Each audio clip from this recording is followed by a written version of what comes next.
The PlayStation 2 is easily one of the best consoles of all time, and there were thousands of games released for it all the way up until November 2013 with Pro Evolution Soccer. And for reference, that was a few days before the release of the PlayStation 4, so needless to say, the PS2 just would not die. I've tried to get rid of this thing like 15 times, but it keeps coming back. Let me see that. I got this. Finally, thanks. Oh my god! And I have played a lot of incredible games on this console, but today I'm going to talk about the 10 best. One of the biggest crimes I have seen committed is that we have not gotten a new Sly Cooper game in over 10 years. And growing up, I absolutely abused these games, mostly Sly 2. Don't get me wrong, I like all 3 games in the original trilogy, but there was something about 2 that had a vice grip on me like no other game did. At the end of the first game, you defeat Clockwork, and instead of getting rid of these parts responsibly, they decide to put all of his parts up for display in a museum, so Sly and his gang jump into action and go to Cairo to steal them back. But things don't go according to plan. Sly runs into Carmelita Fox, a cop that has been chasing him for years at this point, and even worse, he finds out the parts had already been stolen by a new villain group known as the Claw Gang. The overall story may not be winning any awards, but at the same time, it doesn't really need to. Because even though the focal point of the story is on Sly stealing something he should have stolen a few years ago, it's everything else that got better alongside it that made this a better overall experience. My biggest problem with the first game is that most of the locations felt like they were missing something. But with this title, they went above and beyond in the level design and the worlds you explore. Throughout the game, you travel to different countries, and no matter where in the world you end up, everywhere feels unique. No matter how many times I've gone back to it, I always find myself appreciating all the locations I'm in. But what's even better is the Claw Gang being a solid group of villains. Their operation involves them selling spice, and honestly, I was very confused about this even as a child. Hey man, I just was looking for some spice. You got any? Alright, I've got this organic smoked paprika that will knock your socks off. But even though the story is far better than the original, what kept me coming back was the awesome gameplay. This was an improvement in every possible way. There were so many more moves that made Sly feel like an actual master thief. The sections where you play as Murray and Bentley feel great. All of the characters feel different and distinct from one another, but still control really well. There is so much weight to every heist in the game because you're doing so much more to plan for them. And I feel like a real master thief when I go through and case a joint before I inevitably rob it. And whether I'm pickpocketing enemies to get loot so I can upgrade my characters, or just exploring the worlds I'm given, this felt like a natural upgrade to the original in every single way. I know that Sucker Punch is most likely busy working on Ghost of Yotei and hopefully a new Infamous title, but if they could find the time to make a brand new Sly Cooper, then I would be ecstatic. Growing up, a lot of people had strict parents, and if you had asked them to get you a game like Grand Theft Auto, they would look at you like you had 7 heads. You want me to buy you Grand Theft Auto?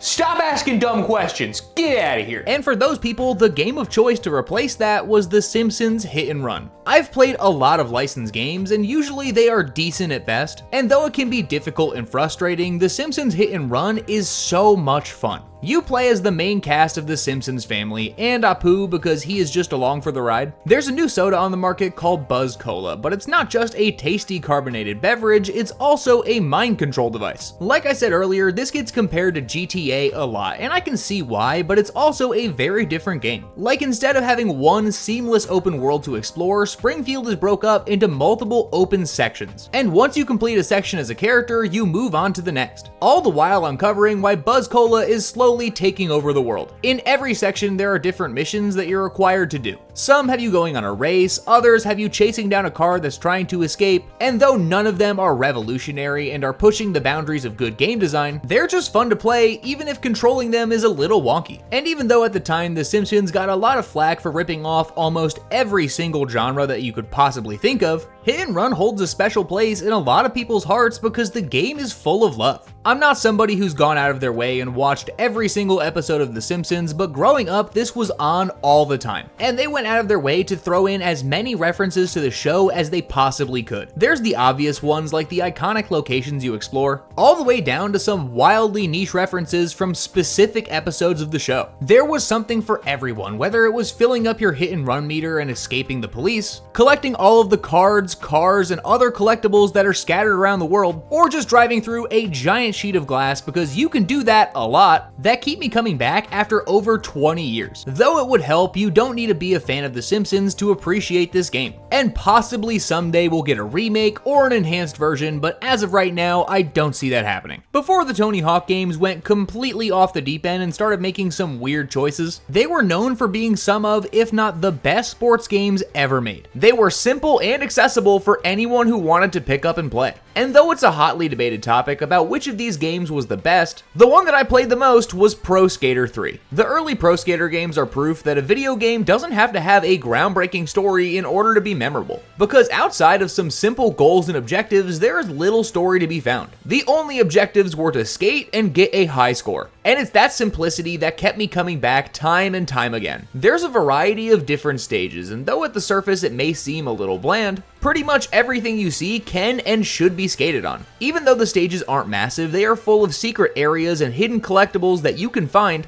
that make exploring and racking up a high score feel even better. I can't tell you how many times I'd be skating in an area for 10 or 15 minutes and think I've found everything, just to uncover a hidden area and be shocked that I did. Though I haven't even attempted to skate in nearly 10 years, every time I play this game it gives me a false sense of confidence that I could do what I'm doing on screen. Yo, I'm gonna go skate. Do you wanna come? Are you sure that's a good idea? Back in the day, I attempted a kickflip. I think I'll be fine. The simple arcade gameplay was more than enough to keep me and millions of others coming back to this for years on end. No matter how many times I've played, I always feel like I could string together a better combo. And when you combine the addicting gameplay with one of the best soundtracks in gaming history, it makes it easy to see that this is one of, if not the best, arcade sports games to ever exist. I may not personally be a fan of sports games, but if you gave me this game in a 2-liter of Mountain Dew, then I would live like it's 2001 all over again. Dude, you trying to play some Pro Skater? Oh, you already know I'm down. No, not Windows XP! Though they attempted it with many different characters, Sony never really locked down a mascot. But during the life of the PS2, one of the games that was fighting for that spot was Jak and Daxter. And though they released 3 separate games on the console, the one that kept me coming back the most was the original. You may not believe this, but in this game, you play as Jak and Daxter. One of the most popular game types during this era was a collectathon. Open 3D environments were very new at the time, so why not just make one and fill it with a bunch of things to collect? And even though this format was done to death, especially during this time, to me, Jak and Daxter is still one of the most memorable. Jak and Daxter sneak off to Misty Island, and while they're there, they see a bunch of people collecting magic precursor items. And while sneaking around the island, Daxter falls into a pit of dark eco, turning him into whatever this is. So now the dynamic duo has to go on a journey across the world in order to turn him back. Though the story is relatively simple and lighthearted, especially when compared to the other 2 games in the franchise, I think it's the simplicity that's one of the best parts about it. Jak and Daxter are just going on a journey to help themselves, and along the way they end up helping everyone else in the process. And though the story itself is pretty good, what makes this so memorable are the locations you explore. This was one of the last franchises made by Naughty Dog before they started getting into the world of dark and serious games. So the aesthetic they went for was something far more similar to something like Crash Bandicoot than it was to The Last of Us. But unlike Crash, which is far more linear, this gave you the ability to go wherever you see. All the locations you explore are distinct and full of hidden collectibles that are fun to uncover. And though everything you collect ends up boiling down to having enough power cells to go on to the next world, I had a good time collecting all 101 that were available, even though the reward for doing so was really stupid. Though the gameplay is pretty simple, where you're just jumping around and beating up enemies, there are some things that make it unique, like using all the different flavors of eco that are scattered around the world. I could easily see a lot of people preferring Jak 2 or Jak 3 compared to the original, because the sequels have a darker, more serious tone, especially compared to this, but it's that lighthearted nature that kept me coming back year over year to collect every precursor orb in sight. Finally, the last precursor orb. I hate to break it to you, but that is just an egg. The Dreamcast was a great console, but unfortunately it died pretty early on to its life. With absolute titans like the PS2, the GameCube, and the original Xbox on the market, there wasn't a need for a Sega home console anymore. And this led to Sonic games being put onto other consoles, most notably the GameCube, but also the PS2. And though there were a lot of Sonic games coming out around this time, one that is wildly underrated is Sonic Riders. I think you're forgetting Sega Superstar Tennis. Is that even a thing? A lot of people are very quick to write off the idea of a Sonic racing game, and from a surface level, I can understand why. Sonic is supposed to be the fastest thing ever, so for him to race anything and have a chance to lose doesn't really make sense. And it's exactly that mentality that's led to Sonic racing games games not being as loved as they should be, because Sonic Riders has a lot to love. There's even a full story mode, and though it's not very good, it's still there. Let's be honest, no one picked this up for a groundbreaking story. It was all about the racing, and for that, it worked really well. Compared to other racing games like Crash Team Racing and Mario Kart, this was kinda hard to get used to. There were a load of choices to customize how you play. There was a wide selection of characters, each broken up into one of 3 categories. There were speed characters who can grind on rails, flying characters who can fly, and power characters who can punch things. And on top of that, there were a ton of boards to select, and if you didn't want to use a board, there were things like roller skates and scooters that you could use too, which gave this a ton of replay value if you wanted to see all of the different options. Depending on what character class you're playing as, there will be different routes that you can go on. Similar to something like Kirby Air Ride, you will always be moving forward no matter what you do. But in order to keep going forward, you have to make sure that you never run out of air. On the right side of the screen, there's an air meter that's always depleting, but you can do a bunch of different things in order to fill it back up. Whether you're doing tricks or grinding on rails, it will slowly refill throughout the race. But if you end up running out, you're walking until you fill it back up. I'm not going to sit here and say that Sonic Riders is a perfect game, because there are a lot of flaws. Specifically, if you crash into a wall or fall off the track, you are pretty much screwed. You are severely punished for not playing perfectly, and that can throw off even the most seasoned player. But once you get used to the controls, this is one of the most satisfying racing games that no one talks about, which I think is mostly due to the sequels not being very good and the Sonic series pivoting to other forms of racing down the line. But if you haven't played this, I think you should, because it's one of the most satisfying Sonic racing games ever made. To many people, including myself, the series that ended up being the mascot for the PS2 era was Ratchet Clank. Everything from the gunplay to the level designs in every game was exceptional, but the one that stands above the rest was Ratchet Clank Up Your Arsenal. This was developed by the legendary studio Insomniac Games, and they were really living up to their name because the people who worked on this game did not sleep. Everyone was pulling 80 to 100-hour weeks to get this game done on time, and luckily their hard work paid off because this is one of the highest rated games on the entire console. What Ratchet Clank was best known for was their wild humor and the run and gun gameplay. And with every game, it got a little bit better, but I don't think there was a better example of this than Up Your Arsenal. Not only did they have the awesome gameplay, but they also added a very good story, something that the first 2 games didn't have as much of. Ratchet & Clank find out that Ratchet's home planet Veldin is under attack, and once you save the planet, you learn that Dr. Nefarious was behind it all. You gotta love when someone's name is straight to the point. Hey there, nice to meet ya. I'm Mr. Sensitive about the size of my nipples. Excuse me? It's a family name. We don't have to get into it. Like other games in the series, you set out across a bunch of different planets, blasting your way through anything in sight. Like the other games who were fighting for the spot of PlayStation's mascot, Ratchet & Clank is a collectathon at heart. Whether you're collecting bolts or trophies, there's always something hidden for you to find. But more than any other game in the series, the primary focus here is on the gunplay, and that's where this really shines. There are so many different weapons that are all wacky and creative that are fun to use. The more you use a weapon, the higher its level gets, which not only gives you a reason to try out all of the different weapons, but it also gives you a chance to go back to levels you've already played to have another experience going through them. Combining a collectathon with incredible gunplay makes this an experience I can come back to an unlimited amount of times and still have fun. And though this came out on the PS2, it is still one of the funniest games I have played in recent years. Captain Quark is one of my favorite video game characters of all time, and this is the game that made me feel that way. You really can't go wrong with any of the Ratchet & Clank games. Even the more modern ones are still worth trying out. But to me, Up Your Arsenal is the peak of the series, and even though the other games are good, this one is the best. One of the best parts about being a youngest sibling is that I played a lot of games that I may not have otherwise. And one of those games was Shadow of the Colossus, one of the most cinematic video games that I have ever played. The story is the textbook definition of simplicity sells. You play as Wander, who goes on a quest to save a woman's life. In order to save her, you go to the Forgotten Land to seek the help of Dorman, a god who can bring her back to life. But the only way you're going to get help is if you go around and kill 16 colossus. I believe the plural is actually colossi. Respectfully, I will mule kick you directly in the chest. Though the plot is simple, it ends up becoming one of the most emotional stories that I have ever played.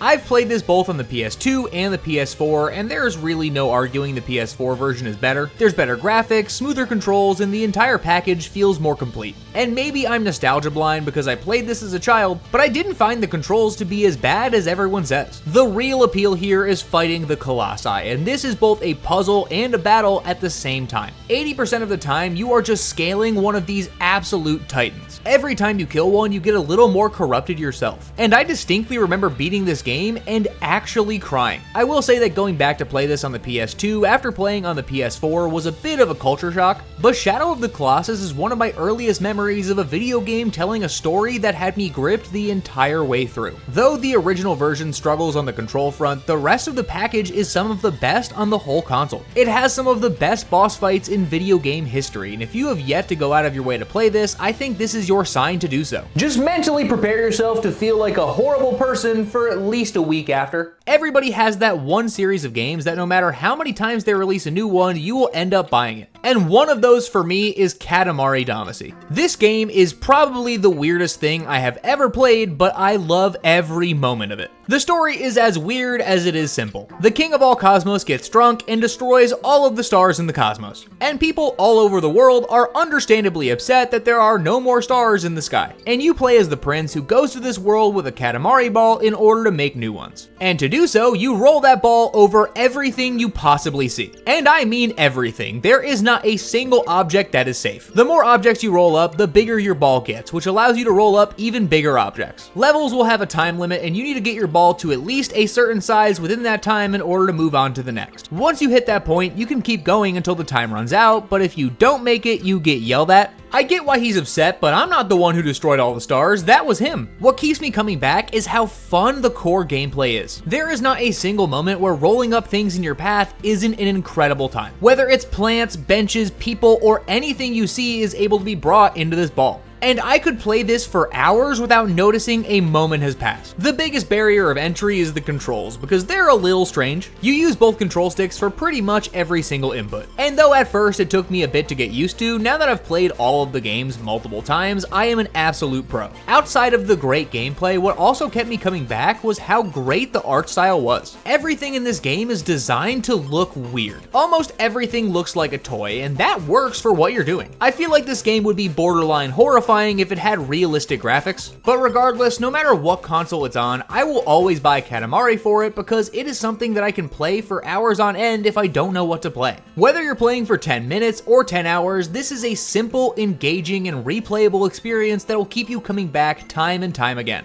And once you hear the soundtrack for the first time, you're gonna be hooked. This may be the single most basic answer for a top 10 list ever, but GTA had to be on here somewhere. And my favorite Grand Theft Auto on this console was GTA San Andreas. Mostly because I aspire to eat like Big Smoke. Seriously, this man's order is devious. Like I said for Hit and Run, a lot of people's parents didn't let them play this game, but my parents were not those kind of people. Thanks, Mom. San Andreas was the game for the PS2 for most people. I can understand the argument for preferring Vice City because a lot of people seem to, but the game that I put the most hours in was this. You play as CJ, who just got out of prison and is going back to his life in San Andreas. And you may have thought his stint in prison would have sent him on the right path, but that is not exactly what happened. What made San Andreas one of the most groundbreaking games on the console is that every choice you made affected the gameplay. Whether you go to the gym to increase your strength or go to the firing range to increase your accuracy, everything that you do will affect how the game plays out. And it's extremely important that you do these things because if you don't, the game can be wildly difficult. But of course, if you were someone like me as a child, you were just taking cars for the sake of doing it. What can I say? I knew I was a rebel since I was a kid. Yeah, dude, cool. I think you dropped your library card. You just single-handedly ruined the persona I have spent years crafting. The GTA games were known for being revolutionary during their time. And after so many years, we finally have a release date for a new game in the franchise, and I'm looking forward to getting back into the series for the first time in over a decade. But before we get to number one, I have a few honorable mentions. I didn't get into the God of War games until far later than a lot of other people. Though I dabbled in these as a kid, I didn't really get into the series until God of War 2018. And when I went back to play it, I was shocked about how different it was. And that's not a bad thing because I love how unhinged Kratos is in these games. I flip back and forth between my favorites being 1 and 2, but I can see an argument for any of these being some of the best PS2 games of all time. And had I played these more as a kid, I could easily see these sneaking their way into the top 10. And SSX Tricky was a game that I played a lot more than I'm willing to admit. This scratches a similar itch to Tony Hawk Pro Skater, except instead of having wheels, this time you have ice. But unlike Tony Hawk Pro Skater, there is a much bigger focus on racing. All of the stages have hidden routes that you can find when you're going down the mountain, and it's always a good time to uncover one. I didn't play this as much as Tony Hawk Pro Skater or Sonic Riders, but I could easily hear the argument for someone saying this is one of the best games on the console because the gameplay, soundtrack, and mechanics are all solid. But the best game on the PlayStation 2 is Kingdom Hearts 2. Oh, what a friends we made along the way type answer. Did we forget about the mule kick? Because I know I didn't. The Kingdom Hearts series was a happy little accident in the best way possible. I don't think at any point anyone had ever asked for a Final Fantasy and Disney crossover game, and honestly, shame on us for not thinking of that. The Kingdom Hearts storyline is the single most complicated and convoluted thing I have ever tried to decipher in my entire life. I feel like every time I start to get a grasp about who is doing what and what their motives are, I end up forgetting how to read entirely. The game starts off with you playing as Roxas, who looks like Ventus but is not Ventus, who is the nobody of Sora because in the first game he got his heart removed. Good God, we're losing him.